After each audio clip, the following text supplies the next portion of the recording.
Welcome, Asheville. This is the late morning show, post Creative Mornings AVL, and I'm sitting here with our speaker this month, Jaki Shelton Green.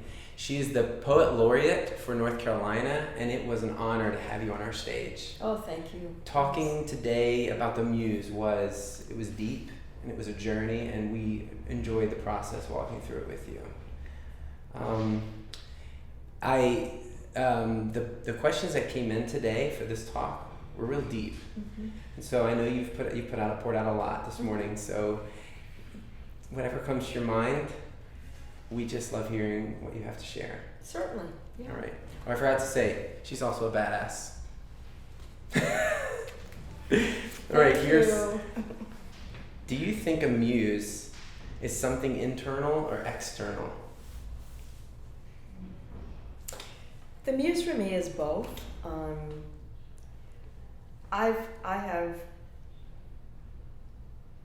I've cultivated the muse inside of me, or I should say, I think I was born with the muse inside of me. And of course, I've seen where she lives externally. Growing up in a community where people were very creative, people were makers, homemakers, and people who grew their own food, who slaughtered their own animals, women who were amazing dressmakers, men who were, like every house in our community, I know who made those houses. Mm-hmm. So I've always been around makers. So yes, external, but internal, because I know those makers internally. Yeah. I kind of know what motivates them. And that connection. I've seen their muse. Mm-hmm. Something as simple as a woman saying, I don't know what made me put nutmeg in my spaghetti, but dag, it's good. Mm-hmm. And I'm like, because the muse told you to do that. Or, my potter friends who say, I'm working with this new blue. I've never worked with blues. And I don't even know why I'm working with the blue, because your muse is saying it's time. Mm-hmm. Blue, it's time for the blue. So, and the other thing, it's all about naming. Because I did not know the word muse until I became, a teenager. And then I had to make it make sense. Mm-hmm. I had to have the frame of reference to how it would show up in my life. And that frame of reference was seeing people in a community who were makers of things. And I knew when the muse was present. As a child, I couldn't name it, but I certainly knew when a muse was present. And I still do. When I walk into someone's home or I see the manifestation of the things they make. Mm-hmm. So it's kind of a both and. I think it's both and I think when I say internal, it's in my DNA. The story I told about the nail, that story was given to me, but it lives inside of me because it's in my bloodline. Do you believe everyone has that nail? Not your nail, but their own nail? I think everyone has the hook. Mm-hmm. And if you can lean into it. I watch children, right now I worry about children who spend so much time with computers and who aren't outside playing or not reading, except they're reading on their computer or their cell phones.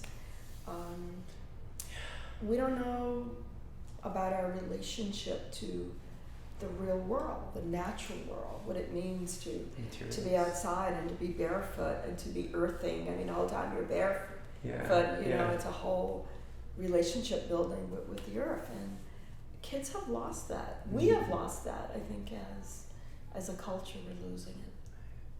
I have 2 kids, and I'm feeling that. Oh, yeah. Yeah. Yeah. What excited you about the theme this month of Muse? Well, I talk about the Muse a lot. I rely on her a lot.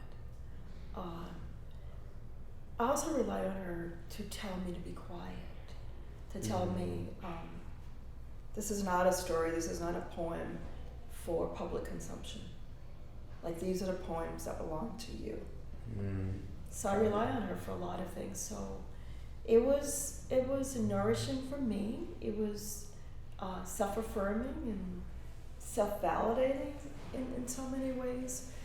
you know what you know, and you know what you think you know when you speak it into the space, and you realize you can't take it back. Is a frightening thing. It is. Is a real scary thing. But this morning, the audience was so receptive. And as a writer, as a speaker who spends a lot of time in front of public audiences and public spaces, I'm always reminded that the speaker is no better than the audience that they're speaking to. So if you're in front of people and everybody's closed, and you can feel that just everybody's shut down, then you kind of become more reserved and more cautious, and I start censoring myself. A little. And it's a beautiful thing when the audience is open to receive whatever the message is. And I always say, don't shoot the messenger. Don't shoot the messenger. There was a beautiful presence there, and I think you brought it in a really powerful way, in a really warm way. Thank you. If you weren't there this morning, I would, when we post it, watch the video. It is a beautiful journey, and it will greatly impact the muse in your life, the creativity, the work that's to be done. And it was such an honor to have you. It really was, and it's an honor for me to meet you and to have experienced that journey with you. So we'll put any information you'll need to get in touch or to stay connected to Jaki, and and we'll be back next month. Thank you.